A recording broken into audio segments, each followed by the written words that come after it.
दोस्तों, मैं आपका दोस्त शुभम गिरी आप सभी लोगों का हार्दिक स्वागत करता हूं अपने YouTube channel study with Shubham Giri में। समय चल रहा था 1916 का लखनऊ अधिवेशन और गांधी जी अफ्रीका से लौट करके दूसरी बार कांग्रेस के इसी अधिवेशन में प्रतिभाग कर रहे थे। अचानक से उनकी मुलाकात एक ऐसे शख्स होती है जो दुबली पतली काया वाला और चेहरे से बड़ा ही परेशान लग रहा था, मगर अंदर से बहुत ही जिद्दी था, जो गांधी जी से बड़ी रिक्वेस्ट कर रहा था, निवेदन कर रहा था कि गांधी जी, हम किसानों की कुछ समस्याएं हैं, जरा चंपारण चलिए और हमारी समस्याओं को देख लीजिए। महात्मा गांधी उसकी बातों पर ध्यान नहीं दे रहे थे और उसकी बात पर ठीक है कहकर आगे बढ़ जाते हैं, मगर वो शख्स काफी जिद्दी था। वो फिर महात्मा गांधी के पीछे चल देता है। यह वही शख्स था दोस्तों जिसका नाम था राजकुमार शुक्ल। ये वही राजकुमार शुक्ल थे जिन्होंने पहली बार महात्मा गांधी को चंपारण में जो किसान थे और जिनके साथ नील की खेती जबरदस्ती करवाई जा रही थी, उनका शोषण किया जा रहा था, और उनकी बात को लेकर के राजकुमार शुक्ल लखनऊ अधिवेशन पहुंचे थे, जहां उनको पूर्ण विश्वास था कि जरूर उनकी समस्या का हल हो। मगर यह शख्स बड़ा जिद्दी था, उसने गांधी जी का पीछा नहीं छोड़ा। गांधी जी जब वहां से कानपुर गए तो यह व्यक्ति पीछे पीछे उनके कानपुर चला गया और एक ही निवेदन किया कि गांधी जी, आप हमें समय बता दें कि आप चंपारण कब आएंगे। महात्मा गांधी ने उससे कहा कि ठीक है, हम आपकी बात पर विचार करेंगे, मामले को देखेंगे और फिर निर्णय करेंगे कि हमें क्या करना है। महात्मा गांधी जब वहां से अहमदाबाद चले गए तो वह शख्स धीरे धीरे पीछे चल करके अहमदाबाद उनके आश्रम तक पहुंच गया। गांधी जी समझ गए थे कि यह व्यक्ति बड़ा ही जिद्दी है और उसने फिर वही सवाल किया, गांधी जी आप बताइए, आप चंपारण कब आ रहे हैं, आप हमको तारीख निश्चित कर दीजिए। तो महात्मा गांधी उससे कहते हैं कि ठीक है, 7 अप्रैल को मैं कलकत्ता जा रहा हूं, आप हमें कलकत्ता में ले जाने के लिए वहां पर आ जाए। महात्मा गांधी जब 7 अप्रैल को कलकत्ता पहुंचते हैं तो देखते हैं वह व्यक्ति तो कई दिन पूर्व ही कलकत्ता पहुंच गया था महात्मा गांधी को लेने के लिए। महात्मा गांधी समझ जाते हैं कि मेरा भी पाला एक ऐसे शख्स से पड़ गया है जो काफी ज्यादा जिद्दी है। वहां से वो महात्मा गांधी पटना आते हैं और पटना से जब मुजफ्फरपुर पहुंचते हैं तो वहां पर काफी ज्यादा स्वागत होता है और पहली बार आपके, जिनको आप भारतीय राजनीति का आजाद शत्रु बोलते हैं, डॉक्टर राजेंद्र प्रसाद जी से मुलाकात भी महात्मा गांधी की यहीं पर होती है। अन्य नेताओं की बात करें दोस्तों तो जेबी कृपलानी, डॉक्टर राजेंद्र प्रसाद, नरिहर पारेख जैसे अन्य कुछ नेता, अनुग्रह नारायण सिंह जैसे, जो गांधी जी की पहली बार मुलाकात होती है वो यहीं पर दोस्तों होती है। महात्मा गांधी वहां से जब पहुंचते हैं चंपारण तो वहां पर किसानों के साथ बैठते हैं, बातें करते हैं और उनकी समस्याओं को जानते हैं। और जब किसानों की समस्याओं को जानते हैं तो उसमें से एक बिंदु निकल करके आता है, वो ये था कि वहां पर ये जो प्रथा चल रही थी जिसका नाम था दोस्तों 3 कठिया प्रथा। कौन थी दोस्तों? 3 कटिया प्रथा। 3 कटिया प्रथा का मतलब आपको एक साउंड मिल रहा होगा, कट्टा दोस्तों। क्या मिल रहा होगा? कट्टा। और 3 से साउंड निकलता है 3 का, 3 कट्टा दोस्तों। क्या निकलता है? 3 कट्टा प्रति बीघा। क्लियर दोस्तों? यानी 1 बीघा अगर आपके पास जमीन है तो उसमें से 3 कट्टे भूमि पर आपको नील की खेती करना अनिवार्य होगा दोस्तों। काहे की खेती करना अनिवार्य होगा? 3। यानी हम कहें अगर आपके पास 20 बीघा जमीन है तो उसमें से 3 बीघा जमीन पर आपको नील की खेती अवश्य करनी होगी। इसे दोस्तों 3 कठिया प्रथा बोलते हैं। और महात्मा गांधी को समझ में आ जाता है कि जो अंग्रेज सरकार है वो भारतीय किसानों के साथ बड़ा ही शोषणपूर्ण व्यवहार कर रही है।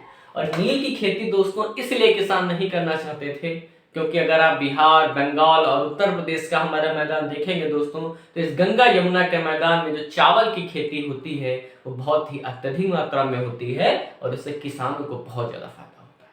और जो नील की खेती है दोस्तों, नील की खेती करने के बाद जो अब अगली फसल काटते हैं उसको भी काफी ज्यादा नुकसान होता है क्योंकि जो नील की जड़ें दोस्तों होती है भूमि के अंदर तक फैलती है और भूमि को काफी हद तक बंजर भी दोस्तों बना देती है। और उस वक्त भारतीय नील की दोस्तों मार्केट में मांग भी कम हो गई थी, और जो जर्मनी का जो कृत्रिम रंग आ चुका था उसने भारतीय नीले रंग का दोस्तों स्थान ले लिया था। इस मामले को भांप करके महात्मा गांधी ने जो अपना हथियार उठाया, उस हथियार कोई तलवार या बर्छी नहीं थी, उस हथियार का नाम था सत्याग्रह। क्या नाम था दोस्तों? सत्याग्रह, सत्य के लिए आग्रह। हम आपके सामने हथियार नहीं उठाएंगे, हम सिर्फ क्या करेंगे, आपके नियमों को, आपके कानूनों को दोस्तों हम नहीं मानेंगे। और इस आंदोलन में महात्मा गांधी को बहुत सारे किसानों का सहयोग मिला। पूरा का पूरा हुजूम महात्मा गांधी के पीछे चल रहा था और गांधी जी का सपोर्ट राजकुमार शुक्ल ने बिल्कुल कंधे से कंधा मिला करके दोस्तों किया। और इसकी जो खबरें थी वो आए दिन न्यूज़पेपर में निकलने लगी। महात्मा गांधी का नाम पूरा भारत जान गया था। और अगर गांधी को किसी ने महात्मा बनाया दोस्तों, तो गांधी जी अपनी किताब सत्य के साथ मेरे प्रयोग के 5वें भाग में लिखते हैं कि इस आंदोलन ने गांधी जी के जीवन को और भारतीय स्वतंत्रता आंदोलन को दोस्तों एक गति प्रदान कर दी। और यह आंदोलन दोस्तों सफल रहा और मजबूरी में एक कमेटी गठित करनी पड़ी दोस्तों अंग्रेज गवर्नमेंट को, और इस कमेटी के एक सदस्य महात्मा गांधी भी थे। और वो सारे नियम समाप्त कर दिए गए दोस्तों, जिससे किसानों का शोषण हो रहा था और महात्मा गांधी और अन्य किसानों की यहाँ पर जीत हुई दोस्तों। अगर हम बात करें इनमें प्रमुख नेताओं की जो महात्मा गांधी का साथ दोस्तों दे रहे थे, तो ये नाम दोस्तों एग्जाम में बहुत ज्यादा पूछता है। एक तो थे दोस्तों आपके डॉक्टर राजेंद्र प्रसाद, जो भारत के पहले राष्ट्रपति भी बने दोस्तों। दूसरे नाम की हम चर्चा कर लें तो भारतीय स्वतंत्रता के समय ये कांग्रेस के अध्यक्ष थे आचार्य जे.बी. कृपलानी दोस्तों। आचार्य जे.बी. कृपलानी भी इनमें प्रमुख नेताओं में से एक थे। तीसरे नाम की दोस्तों अगर हम चर्चा कर लें तो अनुग्रह नारायण सिंह।